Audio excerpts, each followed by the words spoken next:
ईश्वर या ब्रह्मांड का क्या अर्थ है? ईश्वर या ब्रह्मांड। ओके, ईश्वर और ब्रह्मांड का क्या अर्थ है? ओके, तो देखिए मैं बाबूजी क्या ईश्वर ही, कई लोग कहते हैं ना कि जैसे पूरा ब्रह्मांड ही ईश्वर की क्रिएशन ही है ऑब्वियसली, तो उसको भी, ब्रह्मांड को भी क्रिएशन, यूनिवर्स, जैसे कई एस्ट्रोलॉजर्स भी कहते हैं कि यूनिवर्स से आप पावर लो, यूनिवर्स आपको क्या समझाना चाह रहा है, तो क्या यूनिवर्स ही, कई लोग यूनिवर्स को भी एज ए गॉड मान लेते हैं। ये तो देखो एक अज्ञानता का चरम सीमा पे हम ये कहते हैं कि यूनिवर्स से मैंने ये मांगा, यूनिवर्स मुझे ये दे दे। मतलब जड़ चीज तुम्हें क्या दे सकती है?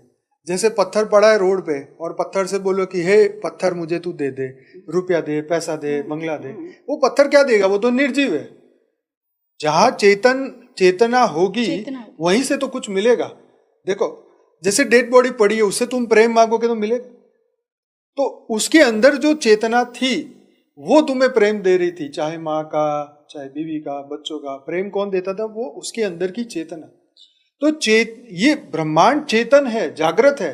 तुम कह रहे हो कि यूनिवर्स मुझे ये दे, पर जब तक तुम अब उससे रिश्ता ही नहीं बनाओगे तब तक कैसे मिलेगा?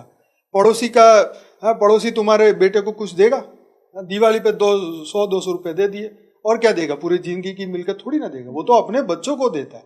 तो जब तक हम ब्रह्मांड के रचयिता जो शिव है, महाशिव है, परम महाशिव है, अगर हम उनको नहीं जानते, जब तक हमारा उनसे कनेक्शन नहीं होता, रिश्ता नहीं बनता, हम उसको अपनी आत्मा का रचयिता नहीं मानेंगे, तब तक वो क्या देगा? कनेक्शन ही नहीं बनेगा तो कुछ मिलने वाला ही नहीं है। बिल्कुल सही बात है, और इसके लिए पहले स्वयं को जानना भी बहुत जरूरी है। हम स्वयं को जानेंगे तो ही परमात्मा को जान सकेंगे। तो इसी के लिए हमें सिर्फ केवल यूनिवर्स से कुछ मांगना यहाँ तक संभव नहीं है। हमें पहले स्वयं को जानना है, अपनी चेतना की अवस्था को जागृत करना है, उसके बाद फिर परमात्मा को खोजने की एक अंदर भूख, प्यास, तड़प होनी चाहिए।